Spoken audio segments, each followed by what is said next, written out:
ராதே கிருஷ்ணா. அதாவது இப்போ கார்த்திகை வருது. கார்த்திகைக்கு வந்து அதிரசம்னு ஒரு இது திருப்பு சாமான் இது, அதை பண்ண போகிறோம். அது எப்படி பண்ணணும், அதுக்கு என்ன சாமான் வேணும், என்ன அளவு வேணுங்கிறத நான் இப்போ சொல்ல போகிறேன். இது வந்து பச்சரிசி மாவை நனைச்சி ஈர அரிசியை திரிக்கணும். திரித்து அது வந்து அரைப்படி அரிசி மாவு திரிச்சிருக்கேன். ஏதோ அரைப்படி அரிசினா 1 கிலோ அரிசி திரிச்சிருக்கேன். வெல்லம் வந்து 1/4 படி, 1/2 கிலோ வெல்லம். இது வந்து 1 கிலோ அரிசிக்கு 1/2 கிலோ வெல்லம், பாதி நீர் பாதி வெல்லம் எடுத்து வச்சுக்கணும். இதுக்கப்புறம் இதை பாகு வைக்கணும். இந்த பாகை நான் வைக்கிறத காமிக்கிறேன். அந்த வெல்லத்தை எடுத்து அதுக்கு ஒரு 1/2 டம்ளர் ஜலம் விடணும். ஜலம் விட்டு இது இந்த மாதிரி பாகு வைக்கணும். இந்த பாகை என்ன செய்யணும், ஜலத்தில் விட்டு பார்க்கணும். அது பக்குவம் வந்து நான் இப்போ காமிக்கிறேன் உங்களுக்கு.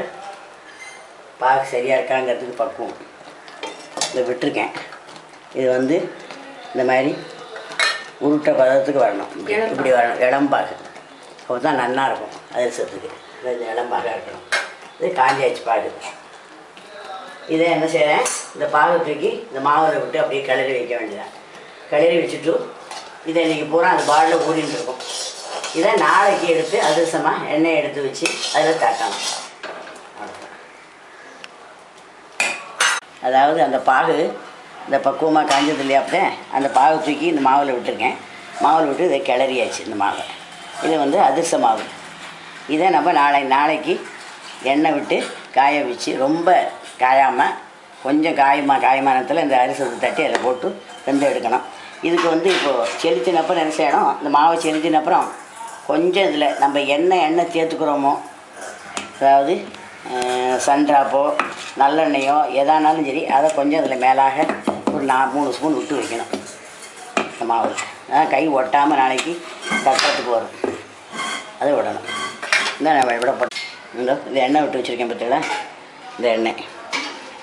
அது எண்ணெய் வந்து சன்ட்ராப்பும் விட்டுக்கலாம், நீங்கள் நல்லெண்ணையும் விட்டுக்கலாம். அவாவாளுடைய எப்படி நீங்கள் ஆற்றுல பண்ணுறீங்களோ அந்த மாதிரி அதை விட்டுக்கலாம் நீங்கள். நான் நல்லெண்ணெய் விட்டுருக்கேன். இந்த கையில் பாருங்க ஒட்டவே ஒட்டாது. தக்காளி கணக்காக இருக்கும் அரிசத்துக்கு இப்படி தட்டுறதுக்கு. நாளைக்கு நல்லா இருக்கும். நாளைக்கு தான் தட்டணும். அதை நல்லா ஊறணும். கொஞ்சம் மாவு ஊறினா தான் அரிசம் நல்லாயிருக்கும். நேற்றுக்கு மாவு செலுத்தி வச்சுருந்தோம் இல்லையா அதிரசத்துக்கு, அந்த மாவை இந்த மாதிரி உருட்டி இந்த மாதிரி தட்டிக்கணும். தட்டிட்டு எண்ணெயை காய வச்சு அதில் போட்டு வெந்த எடுக்கணும். அது வெந்த எடுத்தப்பறம் அதுக்கு பேர் தான் அதிரசம்னு சொல்லுவாள். அது இப்போ நான் போட போகிறேன். அதில் போட்டிருக்கேன். வேறு போட்டோன்னே மேலே வரும். மேலே வந்தோடனே அதை திருப்பி மாற்றி போடணும்.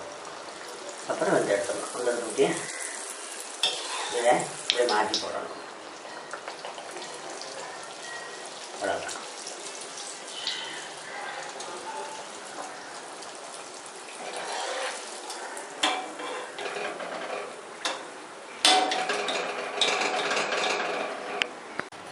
அதாவது மாவு வச்சு தட்டினேன் இல்லையா, அப்போ தான் அதை வெந்து எடுத்து இந்த மாதிரி பொன் கலராக எடுக்கணும். அடுப்பை வந்து ஸ்லிம்லேயே வைக்கணும். எரிய விட்டாச்சுன்னா ரொம்ப கருகி போயிடும் அதிரசம். அதனால் ஸ்லிம்லேயே வச்சு அதிரசத்தை பண்ணணும். இதுதான் அதிரசம்னு சொல்லுவாள். இது சாப்பிட்றதுக்கு ரொம்ப ஜோராக இருக்கும், ரொம்ப டேஸ்ட்டாக இருக்கும். எல்லோரும் விரும்பி சாப்பிடுவாள்.